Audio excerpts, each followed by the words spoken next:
हम लोगों का साथ छोड़ गए। एक लंबे संघर्ष के बाद एक मकाम तक उन्होंने हमें पहुंचाया।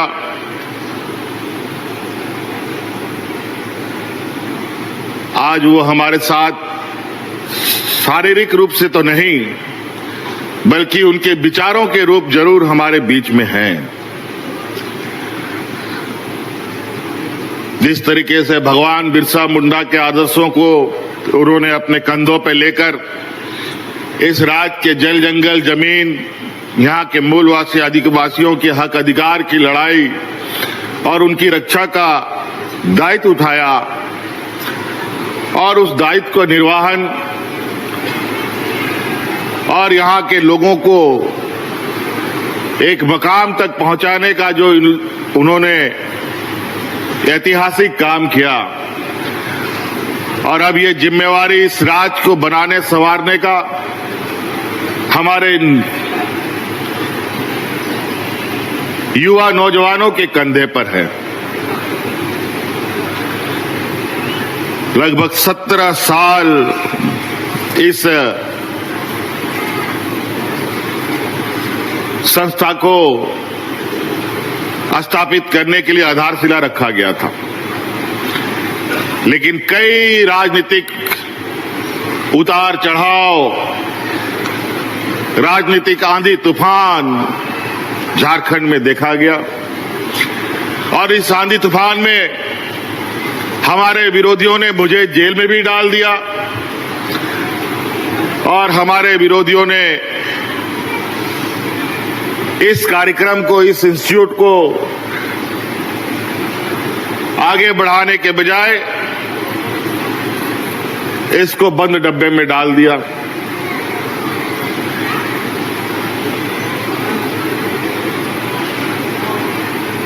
आज ये संस्था सिर्फ इस राज्य नहीं, पूरे दुनिया में एक महत्वपूर्ण भूमिका निभा रहा है।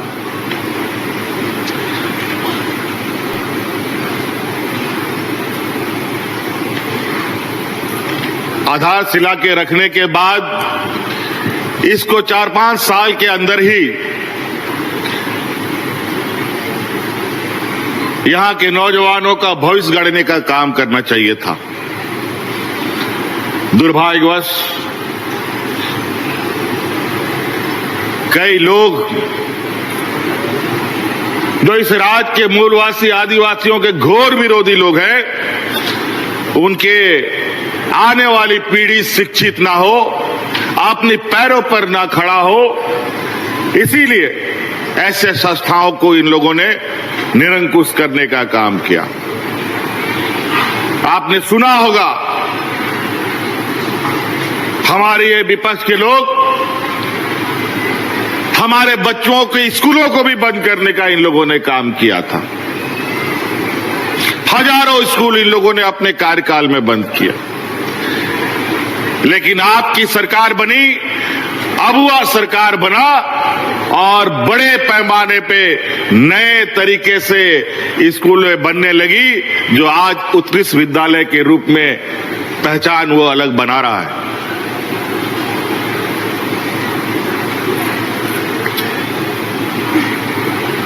ये 2008 का योजना था। उसके बाद देवघर का हवाई अड्डा बनना प्रारंभ हुआ 2016-17 से, 17-18 से, और बन के तैयार भी हो गया। हवाई जहाज भी उतरने लगा, और हवाई जहाज में लोगों को ढोने का भी काम होने लगा।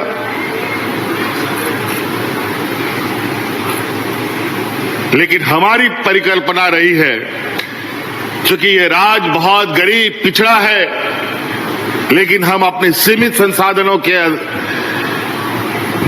बावजूद हम हर चुनौतियों के साथ आगे बढ़ते हैं। हमारे विपक्ष के लोग जो कहते हैं वो करते नहीं हैं, लेकिन हम लोग जो कहते हैं वो करके दिखाते हैं। यही वजह है, आपको याद होगा कि कोविड काल में देश में पहला आपका ये भाई है जो अपने मजदूरों को हवाई जहाज में ढो ढो करके लाता था, जो हवाई चप्पल में चलता था उसको हम हवाई जहाज से ढो के लाया। आज यहां का नौजवान हवाई जहाज में भी चढ़ेगा और हवाई जहाज भी उड़ाएगा।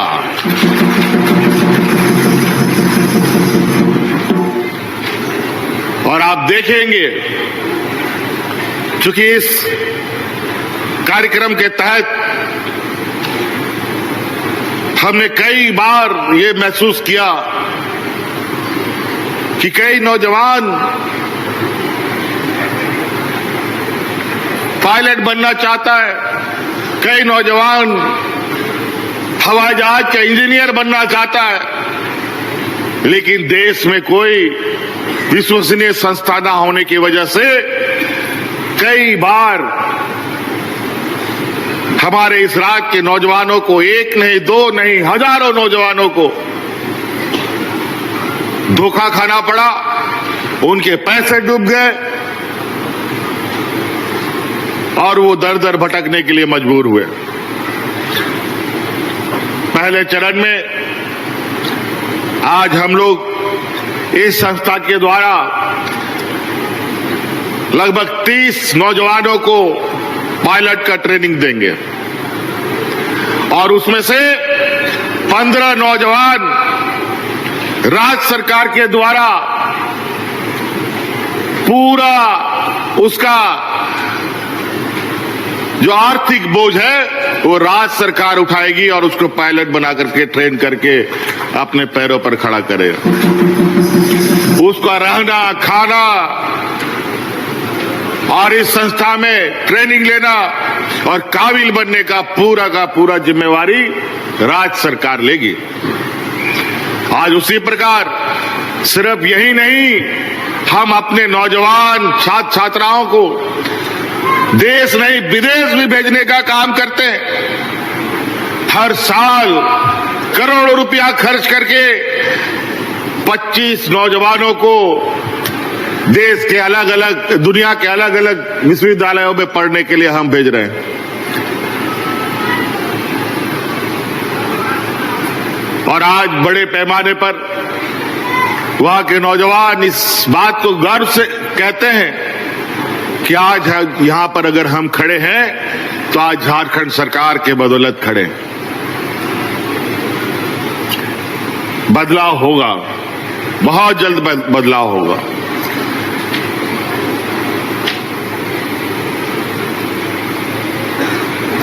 इस दुमका में कई सारी चीजें, चूंकि उपराजधानी का भी इनको दर्जा प्राप्त है। आपके यहां आने से पहले यहां पर हम लोगों ने कुछ साल पहले मसानजौर में एक बराज का और सिंचाई का व्यवस्था स्थापित करने का शिलान्यास रखा था। मैं उसका लगातार मॉनिटरिंग करता रहता हूं। आज यहां आने का मौका मिला तो हमने सोचा थोड़ा उस योजना का भी अवलोकन कर लिया जाए। मुझे लगता है 1-2 महीना में वो बनके तैयार भी हो जाएगा और लगभग आधा मसलिया और नाला तक का लोग जो बरसात के समय में सिर्फ खेती करते थे, बरसात के अलावा गर्मी के दिनों में भी वो खेती कर पाए, उसके लिए पानी की व्यवस्था हमने कर दी है।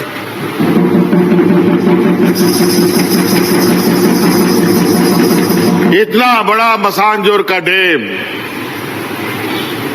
लेकिन खेती के नाम पर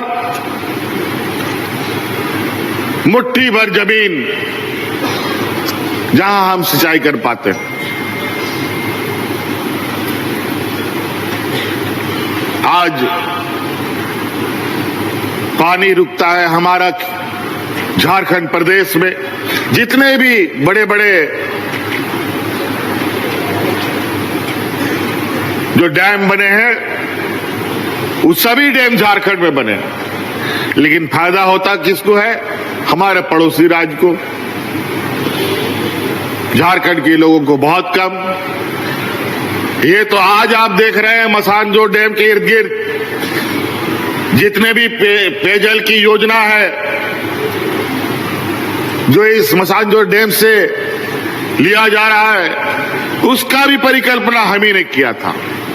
आज उसका लाभ यहां के ग्रामीणों को स्वच्छ पानी पीने के लिए मिल रहा है। अब खेती का भी रास्ता हम लोग ढूंढ रहे हैं। इसीलिए साथियों, आज ये दिखने में छोटा सा प्रयास जो आपको लग रहा है कि फ्लाइंग इंस्टीट्यूट, बहुत कम लोग इसको अभी समझ पा रहे हैं, लेकिन जब ये धीरे धीरे ये पेड़ बड़ा होगा, जब आपके गांव से, आपके परिवार से आपका बेटा बेटी लोग पायलट बनेगा, पायलट का प्लेन का इंजीनियर बनेगा, हवाई जहाज का इंजीनियर बनेगा, और उससे जुड़े जितने भी गतिविधि हैं उनमें जुड़ेंगे, तब आपको पता चलेगा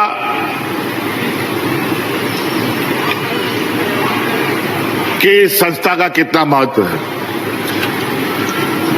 इस संस्था से सरकारी नौकरी के लिए ये संस्था नहीं है कि यहां आप पढ़ेंगे और सरकारी नौकरी मिलेगा। यहां से आप पढ़ेंगे, लिखेंगे, काबिल बनेंगे, तो आप अपने पैरों पर खड़ा होंगे, और ऐसे खड़े होंगे कि किसी के सामने आपको हाथ पसारने का जरूरत नहीं है।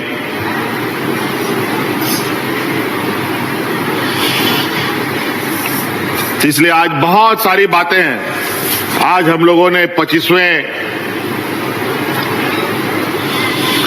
रजत जयंती के समारोह पर हम लोगों ने सोचा कहां से हम लोग एक लंबी लकीर खींचना प्रारंभ करें। तो हमने सोचा कि अब संथाल परगना से लकीर खींचते हैं और लकीर को इतना दूर तक ले जाएंगे जो राजधानी तक पहुंचेगा, रांची भी पहुंचेगा और दिल्ली तक भी पहुंचाएंगे। आज सरकार की कई ऐसी कार्य योजनाएं जो देश में एक अलग पहचान बनाता है। आज हमारे कार्य योजनाओं को देखकर अलग अलग राज्य उसको देख करके उसके अनुरूप अपने राज्य में भी कार्य कर रहे हैं।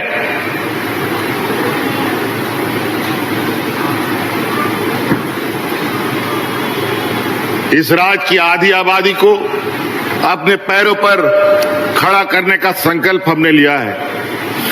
अभी तो ये पहला साल है, अभी आप समय बीतेगा और आपको इसका असर और इसका प्रभाव भी दिखेगा कि किस तरीके से हमारी इस राज्य की आधी आबादी, जो हमारी महिलाएं हैं, हमारी बच्चियां हैं, वो कितनी तेजी से स्वावलंबी और अपने पैरों पर खड़ा होंगी। अभी कई ऐसे कार्यक्रमों के साथ आप लोग के बीच में सरकार पहुंचेगी जहां आपको अपने तरीके से, अपने हुनर के अनुरूप अपने को आगे बढ़ने का मौका मिलेगा। और हमने कहा है कि हमारी ये सरकार हेडक्वार्टर से नहीं, गांव से चलने वाली सरकार है। और अभी कल परसों ही, मेरे ख्याल से आज भी चल ही रहा होगा, आजकल में भी फिर से हम लोगों ने पदाधिकारियों को आपके गांव में भेजा है। सेवा का अधिकार के नाम पर कई ऐसी चीजें हैं जो सरकार के नियम, कायदे, कानून में है कि वो काम सीमित सीमा पर किसी भी पदाधिकारी को पूरा करना है। कोई भी आदमी आवेदन देता है, उन सब कामों का एक समय सीमा बना हुआ है। जाति प्रमाण पत्र, आय प्रमाण पत्र, जन्म प्रमाण पत्र, मृत्यु प्रमाण पत्र, दखल खारिज, जमीन का रजिस्ट्रेशन, ये सब चीजें समय सीमा पर है।